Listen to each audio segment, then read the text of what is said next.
Over the weekend, Trump decided to go on a Twitter tirade. He decided to criticize not only this individual, Elijah Cummings, but also the district he represents, which is Baltimore. Now, before we actually get into what Trump said, what I want to do here is instead look at the media reaction to what he said. Because by looking at the media reaction, we can then try to understand how horrible it must have been, because they went absolutely crazy. That being said, it is pretty common for them. After all, it was a day ending in Y, and so they had to call Trump a racist. So here are a few of the headlines that I thought were most informative. From the Washington Post, President Trump's Baltimore tweets were racist. From the Huffington Post, Trump goes after Al Sharpton following racist attack on Elijah Cummings. And then from BBC, Trump denies new accusations of racism. And then we have BuzzFeed News, which I have no idea why anyone takes seriously, but here it is. Baltimore clapped back hard after Trump's racist tweets. And finally, a random one that I found from Miami News, where they said Trump's Baltimore tweets don't break Twitter's dehumanizing language rules. So this one was interesting because the article was essentially saying that what Trump had tweeted should have been removed from Twitter because apparently, according to them, it broke some sort of rule. Now, maybe after all of this, you think the tweets were horrible. We haven't seen them yet, but the media says so it must be true, because we have to believe the media, correct? Before we look at his tweets, if you appreciate being informed like this and getting sources that I provide down below in the description, be sure to hit the subscribe button and the notification bell so you can always stay up to date. So here's what the tweets actually were. I'm not going to read all of them. It was a fairly long Twitter thread, but I'm going to highlight the parts that most people who criticized him found offensive. And they're just right here highlighted in yellow. Cummings district is a disgusting rat and rodent infected mess. If he spent more time in Baltimore, maybe he could help clean up this very dangerous and filthy place. And then a little bit later it says, no human being would want to live there. Now, if you're like me, you saw those tweets and you thought, well, they're not very good things to say about someone or the place they live, but I don't see anything in there that's inherently racist. Maybe I missed it, maybe you caught something I didn't see, but don't worry, the Baltimore Sun, they are more than willing to explain it all to us.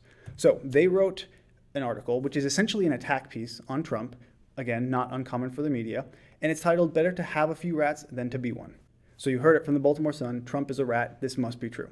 So let's just look at what they said and what they highlighted as the worst pieces of those tweets.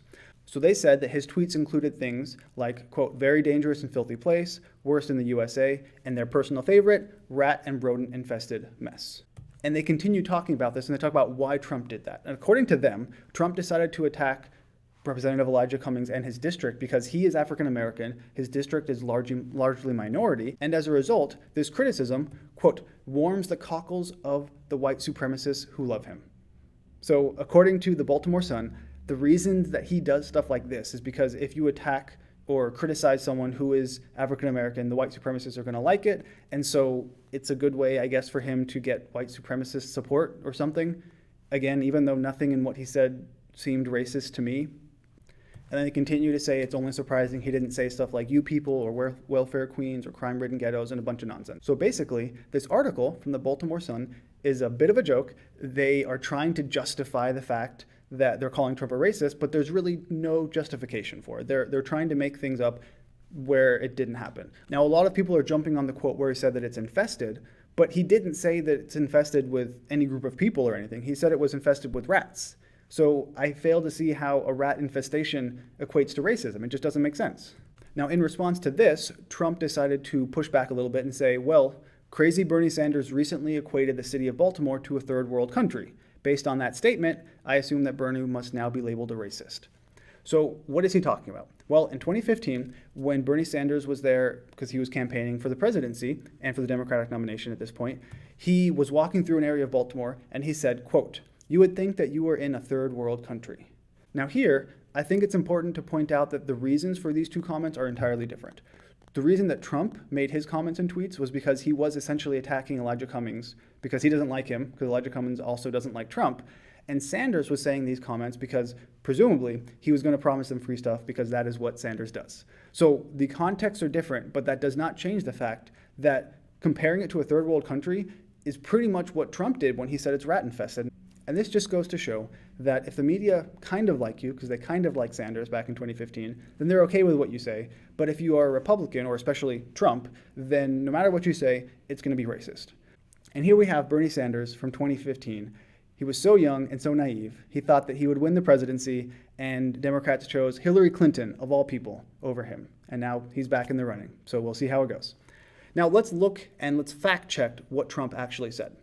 So he said it was the worst district in the USA or something of that nature, and that's kind of subjective. But when you look at USA Today's 25 most dangerous cities in the United States, they're basically just comparing crime rate in these different cities. Baltimore is number 3. That sounds like it's a pretty bad area to me. Specifically, if you look at the murder rate in Baltimore and compare it to every other city, you find that Baltimore is in 5th place. If you compare it just to large cities, it kind of drops down to like 2nd place or something, but I'm just going with this one because it's more inclusive. And Democrats love to be inclusive, right? So here we see that the murder rate in Baltimore is 10.6 times the national average. I don't know about you, but when I am going to go to a place, if it has a crime rate that high, I might think twice about it. For example, 2 years ago, when I did move, I looked at 3 different cities in 3 different places and compared their crime rates. And I chose the one I'm in today because it had such a lower crime rate. So if I were to look at this, even if I was offered a really good job in Baltimore, chances are I would not want to go because you have a very high chance of being murdered, and that's pretty terrifying to me. Now, he also called it a rat and rodent-infested mess, which doesn't sound very good to me. So instead of me just talking about it, let's actually see what the former mayor of Baltimore had to say about this. About a year ago, city leaders identified some of the city's most violent neighborhoods. What the hell? We should just take all this down. To target. Ooh, you can smell the rats. Under Baltimore's Violence Reduction Initiative. Ooh, Jesus. Just last week, we went with Mayor Pugh as she toured an East Baltimore neighborhood. This is the former mayor of Baltimore. We're going to get into why she's a former mayor in a little bit, but she herself said that it smells like rats and dead animals. So to me, that doesn't sound like it's really off the mark to call Baltimore a rat-infested mess. Furthermore, in 2018, PBS aired a documentary called Rat Film, and it was all about Baltimore's rat problem. Again, it doesn't really seem like Trump is that wrong when he said it's a rat-infested mess. Sure, they're not very good tweets, and they're not productive because it doesn't really elevate the discourse at all, but that's what we've come to expect from Trump. He says what he wants, and people call him racist because of it. Now, so we see there are all sorts of problems with Baltimore, and some people are trying to claim that it's the federal government's problem, that it stems from racism and from white privilege and all these things. And I don't want to get into that, but I do want to show you how messed up the politics are in Baltimore. For example, I said that she's the former mayor. Just this year, she resigned because of a scandal involving a children's book, of all things.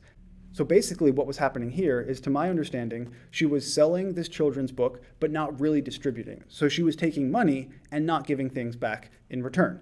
And so she resigned because there was a big scandal about it. But that's not all. As a matter of fact, in the past 10 years, 2 other mayors have resigned, and one decided to not seek another term after the Baltimore riots. So you've had 4 mayors in the past 10 years, 3 of whom have resigned. So maybe instead of being upset with Trump's fairly accurate tweets and assessment of your city, you should try and improve your city and not let the mayors be so corrupt and scandalous. Now, I want to get back to the fact that Trump was called a racist for basically nothing. And I want to compare that to what recently happened with AOC and Nancy Pelosi. So I made a video about this. It'll be linked right here if you want to watch it. But basically what happened is Nancy Pelosi has on occasion criticized the squad. And she hasn't done it nearly enough because the squad needs a ton of criticism because of all the ridiculous things they say. But she did it, and AOC started getting upset. And AOC responded and said this, quote, "The persistent singling out, it got to a point where it was outright disrespectful, the explicit singling out of newly elected women of color." And the key point here is not the singling out of the disrespectful, it's the fact that AOC decides to throw in and interject her race into the mix. Nancy Pelosi didn't mention race, it was AOC. So what's basically happening here is, upon being criticized, AOC decided to throw out the race card and basically say, if you're criticizing me, that's because you're a racist. And that's what we see here too. Trump is criticizing Elijah Cummings and Baltimore, and the media is clapping back and saying you're racist, even though Trump said nothing about race whatsoever. And it's not about race, it's about the fact that you have the 3rd highest crime rate in America and you're infested with rats. That's what it's all about, and that's what Trump was saying. Again, his tweets were not helpful because they don't offer any solutions, and it's just dividing the country more. But I don't think that's entirely on Trump, because when he says something as simple as you have a lot of rats in Baltimore, the media calls him out and says that he's racist. And that is dividing the country, I think, far more than Trump's simple tweet did. Now, this is becoming more and more common to just call people racist. It happened with the Covington students who were just sitting there and smiling. And it also happened even more recently with Erica Thomas and this guy who appears to be white, but is actually a Cuban Democrat. And she said that he said racist things, which the evidence seems to show he did not. So there are constant and consistent claims of racism in this country. And a lot of the times there are things like this, which are not racist, like Trump's tweets, like Nancy Pelosi criticizing AOC in these instances. And it happens far too often that the real word racism is losing its power. Because if the media calls this simple tweet racist, you're not going to believe if someone actually does something that is racist because they call everything racist. And I'd like to sum up by just using this here meme. So in regard to racism, this is me to the media saying, you keep using that word. I do not think it means what you think it means. So thank you for watching, everybody. Let me know what you think down below and answer the question. Were you as horrified of these racist tweets as everyone else in the media? Were they so bad they kept you up at night and made you cry? Let me know down in the comments below. And thank you for watching. I'll see you next time.